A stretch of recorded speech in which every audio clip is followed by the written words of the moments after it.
Ռուս-ուկրաինական պատերազմը դադարեցնելու համար Միացյալ Նահանգների հատուկ դեսպան Սթիվ Ուիթկոֆը Ֆլորիդայում ուկրաինացի, եվրոպացի եւ ռուս բանակցողների հետ առանձին հանդիպումներ է ունեցել։ Նա բանակցությունները արդյունավետ եւ կառուցողական է անվանել։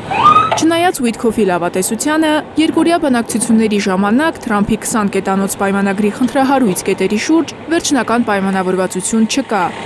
Ուկրաինացիները հստակ պատասխան են ուզում։ Ռուսաստանը վերադարձնելու է 4 տարի տևած հակամարտության ընթացքում գրաված տարածքները, թե ոչ։ Առաջիկա օրերին Ուկրաինայի հարցով խաղաղության բանակցություններում արագ առաջընթացը քիչ հավանական է։ Ռուսաստանի նախագահի արտաքին քաղաքականության հարցերով օգնականի կարծիքով։ Չեմ կարծում, որ ամերիկացիները չեղարկել են սուրբ ծննդյան տոները։ Հավանական է, որ այս օրերին քչերը կաշխատեն։ Բանակցություններին մասնակցած Կրեմլի հատուկ բանագնացի խոսքով, բանակցային գործընթացը սովորականի պես է եղել։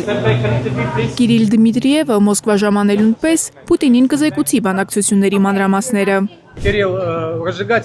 Կիրիլ, պատերազմ հրահրողները չկարողացան խափանել բանակցությունները։ Նրանք չէին կարող, ամեն ինչ կարգին է։ Բանակցային ակտիվ շրջանում միջազգային մամուլում լուր է պայթել, թե չնայած խաղաղության բանակցություններին, Ռուսաստանը նախկինի պես ձգտում է գրավել Ուկրաինայի ամբողջ տարածքը։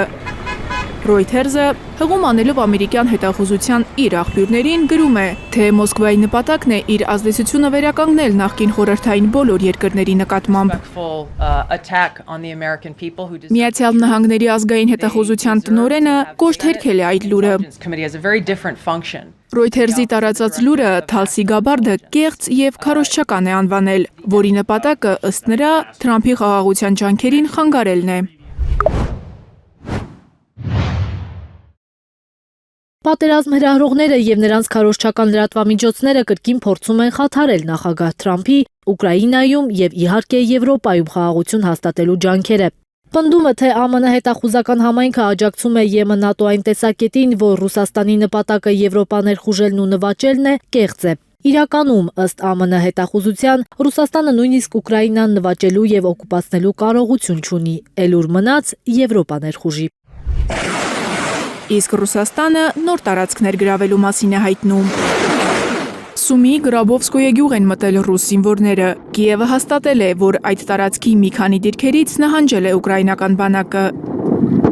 Սումիի սահմանամերձ շրջանների բնակիչները տարհանվում են։ Ռուսաստանի հարձակումներից Խարկովում 1 տարեցկին ու 1 տղամարդ է զոհվել։ Դոնեցկում եւ Զապորոժիեում նույնպես զոհերի մասին է հաղորդում Կիևը։ Մարիամ Ամիրջանյան, Գագիկ Տեր-Ղազարյան, Հայլուրի համար։ Հայաստանում եւ աշխարհում տեղի ունեցող իրադարձությունների մասին առաջինը իմանալու համար բաժանորդագրվեք մեր ալիքին, սեղմեք զանգակը, որ բաց չթողնեք ամենակարևորը, ամենահրատապն ու հետաքրքիրը։